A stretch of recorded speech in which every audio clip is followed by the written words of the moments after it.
नमस्कार साथियों, सीईसी गुरुकुल व्याख्यान माला में हार्दिक अभिनंदन। हमने अपने पिछले व्याख्यान में तुलसीदास जी के जीवन परिचय पर बात की थी। अब हम उनकी साहित्यिक रचनाओं पर बात करेंगे। कोई भी रचनाकार जब साहित्य सृजन के लिए प्रेरित होता है तो वे अपने परिवेश से, अपने समाज से जुड़ा होता है। सामाजिक स्थितियाँ, राजनीतिक स्थितियाँ उसको प्रभावित करती हैं, उद्वेलित करती हैं और वह अपनी रचना के माध्यम से समाज को एक संदेश भी दे जाता है। तुलसीदास भी अपने समाज से प्रभावित थे। समाज उस समय जिस तरह से विशृंखलित हो चुका था, वर्णाश्रम व्यवस्था छिन्न भिन्न हो रही थी और एक और नाथपंथी सिद्ध अपने चमत्कार दिखाकर जनता को भयभीत कर रहे थे, तो दूसरी ओर जो नवागत धर्म था, इस्लाम धर्म, वह अपने धर्म को, अपने संप्रदाय को समाज पर लाने के लिए, आरोपित करने के लिए प्रयासरत था। तो समाज निराशा की स्थिति में, हताशा की स्थिति में पहुंच चुका था और प्रकृति की दृष्टि से प्राकृतिक आपदाएं इतनी आई और उन आपदाओं से भी जनता परेशान, हताश थी। तो ऐसे समय में समाज को एक आशा की किरण देने के लिए एक आदर्श राज्य कैसा हो, एक आदर्श परिवार कैसा हो, आदर्श समाज कैसा हो, समाज में कौन से नैतिक मूल्य होने चाहिए, समाज किस तरह से उन्नति करे, इन सब बिंदुओं को केंद्र में रखते हुए तुलसीदास ने अपनी सर्वोत्कृष्ट कृति रामचरितमानस की रचना की। और ये रामचरितमानस जो एक महाकाव्यात्मक कृति है, ये केवल हिंदी साहित्य में ही नहीं, केवल भारतीय साहित्य में ही नहीं, अपितु विश्व साहित्य की अप्रतिम रचना है, जिसमें शाश्वत मानवीय मूल्यों का अद्भुत रागात्मक सृजन किया गया है।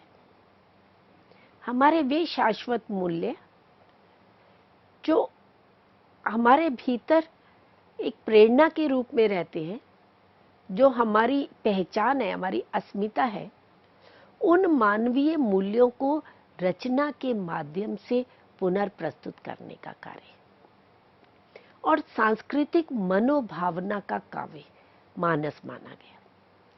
कि तुलसीदास को संस्कृति का पुनराख्याता भी कहा जा सकता है, कि वे हमारे सांस्कृतिक मूल्य, जो हमारी विरासत थे, जो हमारी अस्मिता थे और जो विभिन्न कारणों से कहीं विशृंखलित हो रहे थे, ह्रासोन्मुख हो रहे थे, तो उन सांस्कृतिक मूल्यों को पुनर्जागृत करने का कार्य तुलसीदास मानस के माध्यम से करते हैं।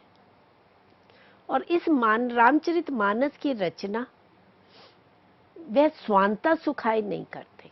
कहते भले ही है कि स्वांता सुखाए रघुनाथ गाथा, परंतु उनका स्व जो है वे विस्तृत था। सर्वजन सुखाए, सर्वजन हिताय की भावना थी, से युक्त होकर के वे मानस की रचना करते। और मानस का आधार राम कथा को बनाते हैं, जिसका प्रारंभ चाहे वैदिक काल से मिलता है। महर्षि वाल्मीकि ने संस्कृत में राम कथा को प्रस्तुत किया। उसके पश्चात प्राकृत में, अपभ्रंश में, मंगला आदि में भी राम कथा लिखी गई।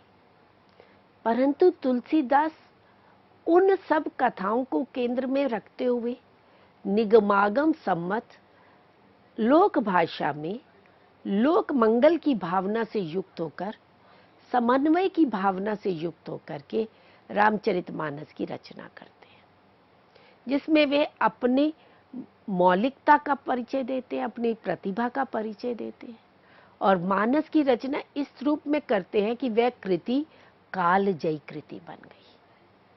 वे केवल उस युग में, मध्यकाल में ही जनता को, समाज को प्रभावित नहीं करती है, वर्तमान समाज को भी वे उतनी ही दिशा निर्देशक बनती है। जब भारत से मजदूर बाहर विदेशों में गए, मॉरिशियस, ट्रिनिडाद, फिजी आदि गए, तो वे अपने साथ रामचरितमानस को लेकर के गए, गिरमिटिया मजदूर जो कहलाते हैं। और विभिन्न देशों में राम कथा इस रूप में प्रस्तुत हुई, और राम कथा रामचरितमानस के माध्यम से जन जन तक पहुंची। और रामचरितमानस का साहित्यिक दृष्टि से तो महत्व है ही, सामाजिक दृष्टि से भी और धार्मिक दृष्टि से भी बहुत अधिक महत्व है। राम को आदर्श मानते हुए, राम को एक आराध्य विष्णु के अवतार मानते हुए उसका धार्मिक महत्व अधिक है। और अवतार रूप में राम को स्वीकार करते हुए मंदिरों में रामचरितमानस का पारायण किया जाता है। 24 घंटे का पाठ, साप्ताहिक पाठ, 9 दिन का पाठ, महीने का पाठ। तो इस तरह से राम कथा का पारायण विभिन्न मंदिरों में, धार्मिक स्थलों पर और घरों में किया जाता है। और यहाँ तक कि खेत में कोई काम कर रहा है, कोई किसान है, वे खेत में किसान खेती करते हुए भी वह राम के गीत गाता है, गीतावली के गीत गाता है, पदों को गाता है। तो इस तरह से लोक में रची बसी हुई रचना है। और ये रचना कब लिखी गई, इसके विषय में ये मान्यता है कि चैत्र मास की रामनवमी के दिन तुलसीदास ने इसका लेखन प्रारंभ किया 1931 में, और 1933 में ये रचना संपन्न हुई। 2 वर्ष 7 मास और 26 दिन लगे इस रचना को लिखने। एक उत्कृष्ट महाकाव्य के रूप में, एक कालजयी काव्य के रूप में ये रचना हमारे सामने आती है। और राम काव्य परंपरा का प्रारंभ ही गोस्वामी तुलसीदास द्वारा हिंदी साहित्य में किया गया। और जिस प्रकार से तुलसीदास ने एक आदर्श के रूप में मानस की रचना कर दी, उसका अनुकरण तो परवर्ती अनेक कवियों ने किया, परंतु इसकी समता आज तक कोई कवि नहीं कर पाया, न भूतो न भविष्यति। ये बात इनकी मानस के ऊपर पूर्णतया घटित होती है। रामचरितमानस पर वाल्मीकि रामायण का, आदिवासी रामायण का, कृतिवासी रामायण का, अध्यात्म रामायण का, हनुमान नाटक आदि का भी प्रभाव है, परंतु हम उसे उनका अनुकरण नहीं कह सकते। मूल कथा जो परंपरा से चली आ रही थी, उस मूल कथा को आधार बना करके तुलसीदास इस काव्य में अनेक आदर्श प्रस्तुत करते हैं। रामचरितमानस को हम सूक्ति कोश भी कह सकते हैं, क्योंकि हर पात्र के मुख से उन्होंने सूक्ति कथन करवाए हैं। हर घटना में सूक्ति मिलती है तो संदेश मिलता है। तो बच्चे से लेकर वृद्ध तक, शिक्षित से लेकर अशिक्षित तक, सभी वर्गों के लिए राम कथा जो है, रामचरितमानस जो है, वे एक उपदेशात्मक काव्य के रूप में, एक प्रेरणास्पद काव्य के रूप में महत्वपूर्ण रही है। और आज भी ये उतनी ही प्रासंगिक है। आज भी जब कोई सी समस्या का समाधान ढूंढना होता है तो उसके लिए रामचरितमानस को ही आधार बनाया जाता है। रामचरितमानस के अतिरिक्त तुलसीदास ने अनेक अन्य रचनाएं भी की। मानस की रचना उन्होंने अवधी भाषा में की। 7 कांड थे, जैसे महर्षि वाल्मीकि ने किए। नाम कुछ बदल गए हैं, जैसे वहां पर युद्ध कांड है तो ये उसको लंका कांड नाम दे देते हैं। किष्किंधा कांड का बहुत विस्तार से वर्णन महर्षि वाल्मीकि करते हैं, पर तुलसीदास अपने समय को, अपने युग की आवश्यकता को देखते हुए उसका स्वरूप बदल देते हैं। तो अपनी मौलिक प्रतिभा का प्रयोग करते हुए वे मानस में नवीन परिवर्तन करते हैं। तो रामचरितमानस के अतिरिक्त जो उन्होंने अन्य अवधी भाषा में रचनाएं लिखी, अभी हम पहले उनकी बात करेंगे। तो एक उनका रचना है पार्वती मंगल, जो शिव पार्वती के विवाह का मनोहारी वर्णन है। शिव और पार्वती का प्रसंग, जो उनके विवाह का प्रसंग लोकगीतों के रूप में प्रचलित रहा, उसी को ही तुलसीदास अवधी भाषा में प्रस्तुत करते हैं। 164 छंदों में, और इसमें गेयता का गुण है। गांवों में आज भी शिव पार्वती के विवाह को विवाह के समय में गाया जाता है, पार्वती मंगल प्रस्तुत किया जाता है। इसी तरह से इनकी एक अन्य रचना है जानकी मंगल। सोहर और हरिगीतिका छंदों में श्री राम और जानकी के विवाहोत्सव के मधुर वर्णन इस रचना में प्रस्तुत किए गए हैं। इसकी रचना रामचरितमानस से पहले हुई थी। रामचरितमानस तो पूरा राम के चरित्र पर आधारित है। राम के जन्म से पूर्व पूरे रघुवंश की जन्म की कथा को लेकर के, फिर राम के जन्म से लेकर के, और फिर वनवास, और फिर अंत में राज्याभिषेक तक की पूरी कथा रामचरितमानस में चित्रित है। पर उसके कुछ कुछ प्रसंगों को लेकर के, कुछ कुछ विशेष घटनाओं को लेकर के पृथक रचनाओं की रचना भी तुलसीदास करते हैं। जानकी मंगल राम और सीता के विवाह उत्सव को लेकर के एक मर्मस्पर्शी चित्रण करते हुए, एक मधुर वर्णन प्रस्तुत करते हुए इसकी रचना की। रामचरितमानस में जिस तरह से सीता स्वयंवर के समय में, धनुर्भंग के समय परशुराम आते हैं, और परशुराम और लक्ष्मण का जो संवाद होता है, बड़ा रोचक संवाद है जो मानस में प्रस्तुत किया गया है, उससे भिन्न प्रसंग जानकी मंगल में मिलता है। वहां वे स्वयंवर के समय परशुराम नहीं आते हैं। जब विवाह हो गया, बारात अयोध्या वापस लौट रही है, तो उस समय परशुराम शिव धनुष को के भंग होने की घटना सुन करके और क्रोधित होकर के आते हैं। और फिर उनका यहाँ लक्ष्मण से संवाद नहीं है, जानकी मंगल में परशुराम का राम से संवाद होता है। ये दोनों में मुख्य अंतर है। इसी तरह से कुछ कुछ और प्रसंगों का भी अंतर हमें जानकी मंगल में देखने को मिलता है।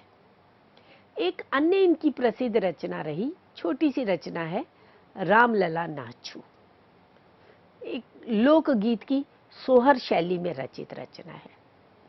जब ये मिथिला यात्रा के लिए जा रहे थे तो उस समय इन्होंने इसकी रचना की थी। ये भी अवधी भाषा की है। 40 द्विपदियों की छोटी सी रचना है, और इस रचना के विषय में दो मत मिलते हैं।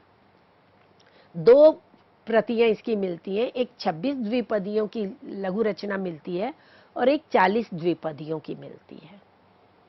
और कुछ विद्वान ये मानते हैं कि ये राम के विवाह के समय जो नहचू की रीत थी उसको लेकर के लिखा गया। नहचू संस्कार को, नहचू होता है नाखून का, नाखून काटने का एक संस्कार होता है, एक परंपरा होती है जिसके आधार पर जो लोक में बड़ा प्रचलित रहा है। तो उस नाखून कढ़नाई जो आते हैं वो नाखून काटते हैं, तो उस संस्कार को लेकर के, रामलला के नाखून को काटने की संस्कार को लेकर के ये रचना लिखी गई। परंतु कुछ विद्वान ये मानते हैं कि नहीं, ये विवाह के समय की नहीं है, ये उसके पूर्व की है, यज्ञोपवीत के समय की है। जब राम का यज्ञोपवीत हुआ था उस समय ये नैच्छू संस्कार हुआ था। क्योंकि इसमें इस कृति में ही पंक्ति आती है, आज अवधपुर आनंद नहछु राम कहो। एक अन्य कहते हैं कि कोटिक बाजन बाजही दशरथ के गृह हो। तो विवाह के समय तो दशरथ वहां नहीं थे, अवधपुर में तो नहीं हुआ था, वो तो जनकपुरी में हुआ था। और ये जो नहचू संस्कार है ये अवधपुर में हो रहा है, दशरथ के घर में बाजे बज रहे हैं। तो इसलिए इन पंक्तियों को देखते हुए ये कहा गया कि ये विवाह के समय का नहीं है, अपितु यज्ञोपवीत के समय नैच्छू संस्कार हुआ। और गांव में जिस तरह से संस्कार के समय में स्त्रियां गीत गाती हैं और बाजे बजाए जाते हैं और उस समय गालियां देने की भी प्रथा है, तो वो सब इसमें भी दिखाई देता है। दशरथ को देख करके, कौशल्या को देख करके स्त्रियां जिस प्रकार से मनोहार करती हैं, उनका वर्णन एक लोक गीत की शैली में, एक लोक परंपरा के रूप में, लोक जीवन से जोड़ते हुए इस रचना को तुलसीदास ने लिखा है। इसी तरह से एक अन्य रचना है अवधी भाषा में ही लिखित बरवे रामायण। जो बरवे छंद में लिखा गया एक लघु काव्य है। इसमें राम कथा का संक्षेप में वर्णन है। रहीम और कबीर, तुलसीदास दोनों में अच्छी मैत्री रही और रहीम ने बरवे नायिका भेद की रचना की। रहीम का प्रसिद्ध छंद था, उनको बड़ा प्रिय छंद था, और रहीम ने तुलसीदास को भी आग्रह किया कि वे बरवे छंद में राम कथा कहें। तो उनके आग्रह को स्वीकार करते हुए तुलसीदास ने बरवे रामायण की रचना की है और इसमें राम कथा का बड़ा संक्षेप में वर्णन है। इसी तरह से एक अन्य अवधी भाषा में रचित उनकी रचना है रामाज्ञा प्रश्न। 7 सर्गों में इसमें भी राम कथा का ही चित्रण है। मूलतः ये ज्योतिष शास्त्र से संबंधित रचना है जिसमें शुभ अशुभ शकुनों का वर्णन है और 7 सर्ग हैं। प्रत्येक सर्ग में 7 सप्तक हैं और प्रत्येक सप्तक में 7 दोहे हैं। तो इस तरह से 7-7 49 दोहे इसमें संकलित हैं।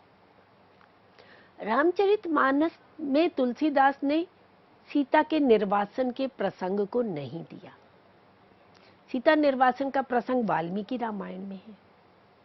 राम तुलसी के आराध्य रहे और महाकाव्य की रचना कर रहे थे, तो उसमें वे सुखांत रखने के लिए राज्याभिषेक तक रामचरितमानस को रखते हैं। परंतु रामाज्ञा प्रश्न में वे सीता निर्वासन के प्रसंग को भी देते हैं और पंडित गंगाराम ज्योतिषी के आग्रह पर इस रचना की रचना तुलसीदास ने की।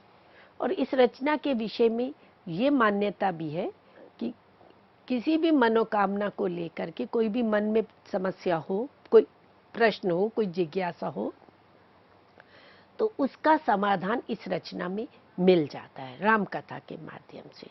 तो एक शुभ और अशुभ शकुनों का वर्णन इस रचना में किया गया है। तो इस तरह से लोक मान्यता के आधार पर ये एक ज्योतिष शास्त्र का भी ग्रंथ कहा जाता है। तो ये तो मित्रों अभी हमने बात की तुलसीदास द्वारा जो अवधी भाषा में रचनाएं लिखी गई।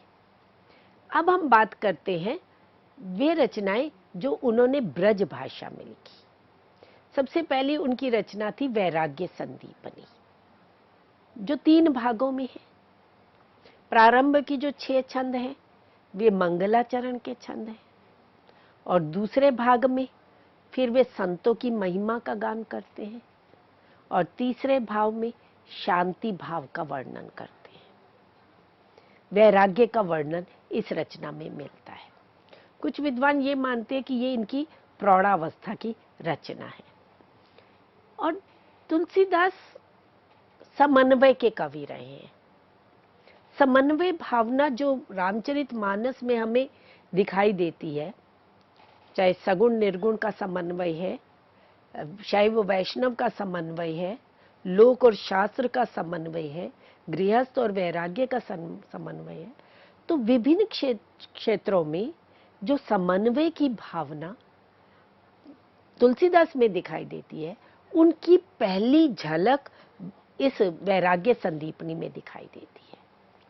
वैराग्य संदीपनी रचना में उन्होंने सगुण और निर्गुण की अभेदता का भी वर्णन किया है कि सगुण और निर्गुण में कोई भेद नहीं है।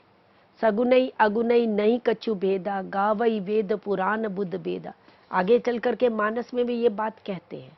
पर ये सगुण निर्गुण का भेद जिसके कारण धार्मिक क्षेत्र में अनेक अलग अलग वर्ग बन गए थे और परस्पर वैमनस्य की स्थिति उत्पन्न हो गई थी, तो तुलसीदास ने शिव जी के मुख से राम कथा कहलवाई है और राम के द्वारा शिव की पूजा करवाई है। तो उस समय शैव और वैष्णवों में परस्पर वैमनस्य बना हुआ था, दोनों अपने आप को श्रेष्ठ कहते थे। तो तुलसीदास दोनों में समन्वय की स्थापना करते हैं और दोनों में ही शैव और वैष्णव को एक अभेद बातें हैं। तो अगुनई सगुनई, और इसी तरह से सगुण और निर्गुण इनमें भी परस्पर वैमनस्य बना हुआ था। एक और नाथ योगी थे, सिद्ध थे, संत काव्यों की कबीर आदि की परंपरा थी जो सगुण को नहीं मानते थे, जो ईश्वर के निर्गुण रूप को स्वीकार करते थे, और दूसरी ओर राम काव्य और कृष्ण काव्य की एक सगुण विष्णु के अवतार की परंपरा थी। तो इन दोनों में भी समन्वय का प्रयास तुलसीदास ने किया। तो जो समन्वय भावना की पहली झलक है वह हमें वैराग्य संदीपनी में ही दिखाई देती है। एक अन्य इनकी ब्रज भाषा में रचित रचना है गीतावली, जिसे प्रगीतात्मक मुक्तक काव्य कहा जाता है। ये भी 7 खंडों में है और राम कथा संबंधी गीतों का संग्रह है। इसमें कुल 328 पद संकलित हैं और 21 रागों का प्रयोग किया गया है। गीतावली पदावली रामायण के नाम से भी जानी जाती है। जो गीता नागरी प्रचारिणी सभा से 35 रचनाओं की बात की गई या ग्रियर्सन ने 18 रचनाओं की बात की, वे इन रचनाओं के अलग अलग नाम भी मिलते हैं। पदावली रामायण जैसे अलग नाम से भी जाना जाता है। तो कुछ विद्वानों ने ये मान लिया कि गीतावली अलग रचना है, पदावली रामायण अलग रचना है, पर वास्तव में ये एक ही है और गीत रूप में पूरी राम कथा को प्रस्तुत किया गया है। एक अन्य रचना है दोहावली। ये स्फुट दोहों का संकलन है और इसमें अधिकांशतः जो दोहे हैं वो रामचरितमानस से और राम आज्ञा प्रश्न में संकलित है और वही दोहे दोहावली में भी मिलते हैं। इसके अतिरिक्त स्वतंत्र रूप से तुलसीदास ने जो दोहों की रचना की वे दोहे भी इसमें संग्रहित हैं। इन दोहों का विषय की बात करें तो पर्याप्त वैविध्य है। नीति परक, भक्ति को लेकर, धर्म को लेकर, राम की महिमा से संबंधित अनेक दोहे लिखे गए हैं। सामाजिक आचार व्यवहार से संबंधित, नाम और महिमा संबंधित दोहे, प्रभु राम की महिमा के दोहे इसमें संकलित किए गए हैं। राम के विलक्षण व्यक्तित्व से संबंधित दोहों का संकलन है। तो दोहावली में जो विभिन्न दोहे हैं, जो विभिन्न विषयों को केंद्र में रख करके लिखे गए हैं, अधिकांशतः दोहे रामचरितमानस में है, राम आज्ञा प्रश्न में है और कुछ स्वतंत्र रूप से भी है। और मूलतः इसकी रचना तुलसीदास ने समाज को एक नैतिक मूल्य प्रदान करने के लिए, भक्ति का महत्व बताने के लिए, राम के अद्भुत व्यक्तित्व को समाज के समक्ष लाने के लिए इन दोहों की रचना की है। इसी तरह से एक अन्य रचना है कवितावली। प्रसिद्ध रचना है, अधिकांशतः विश्वविद्यालयों में ये पाठ्यक्रम में भी निर्धारित है। ब्रज भाषा में लिखी गई है, 325 छंदों का एक मुक्तक काव्य के रूप में है। रामचरितमानस प्रबंध काव्य है, महाकाव्य है, जबकि कवितावली एक मुक्तक काव्य के रूप में है।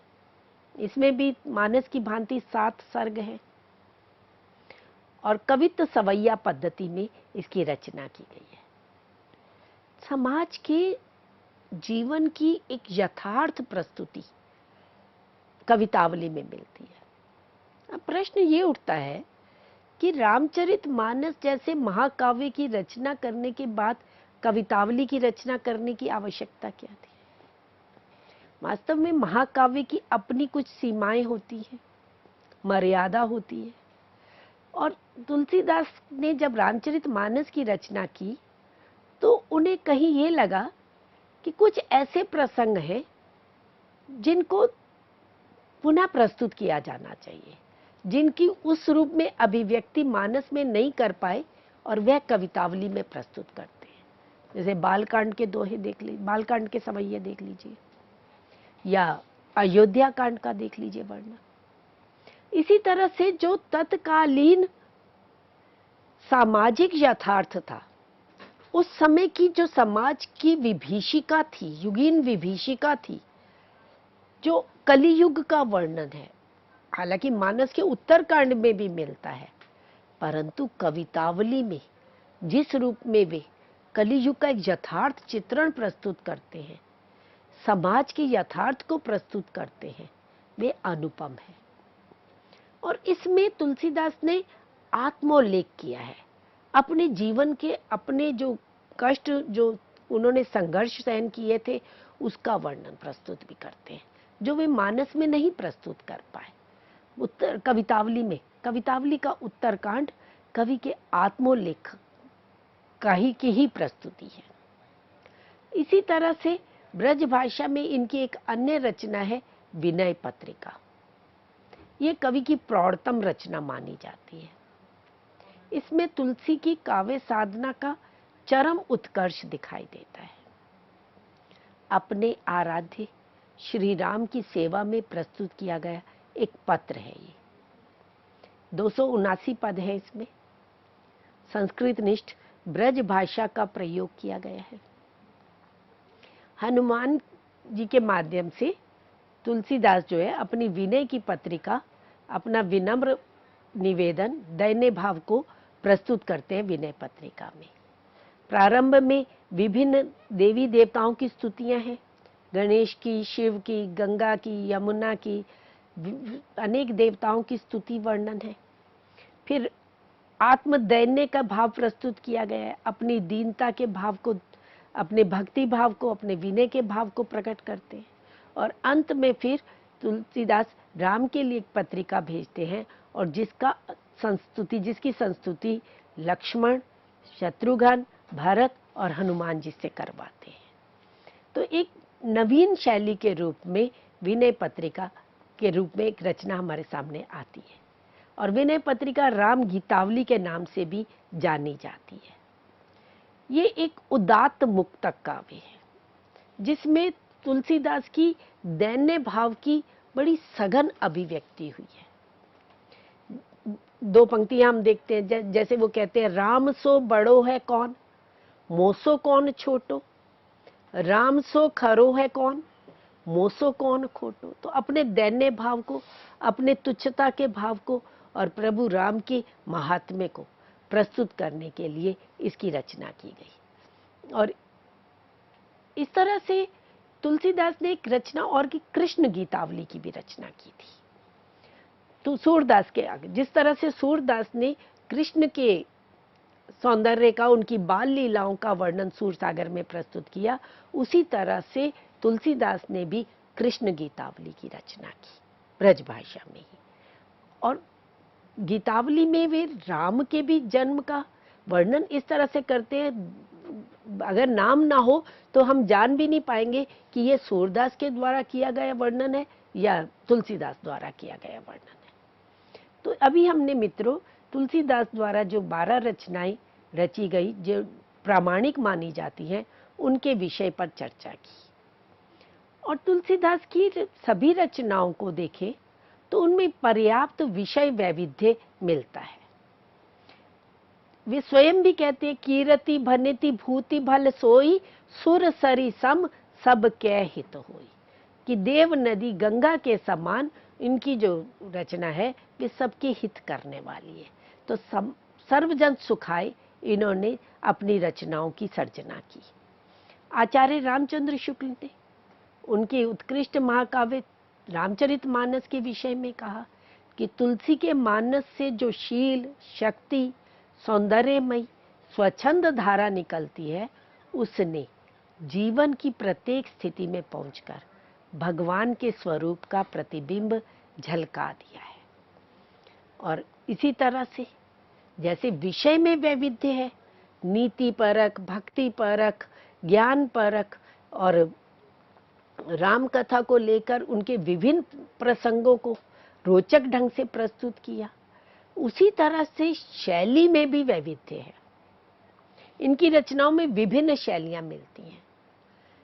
वीर गाथा काल की जो छप्पई पद्धति चली आ रही थी, उसका भी अनुसरण इन्होंने किया। विद्यापति और सूर की गीति पद्धति इनकी गीतावली में हमें देखने को मिलती है। गंग आदि भाटों की जो कवित्त सवैया पद्धति थी, वे इन्होंने कवितावली में पूरे कवित्त सवैया के रूप में प्रस्तुत किया। और यही पद्धति आगे चल करके रीति कवियों ने उसका अनुसरण किया। और नीति के उपदेश की सूक्ति पद्धति को दोहावली में हम देखते हैं, रामचरितमानस में देखते हैं, तो वो सूक्ति पद्धति भी है।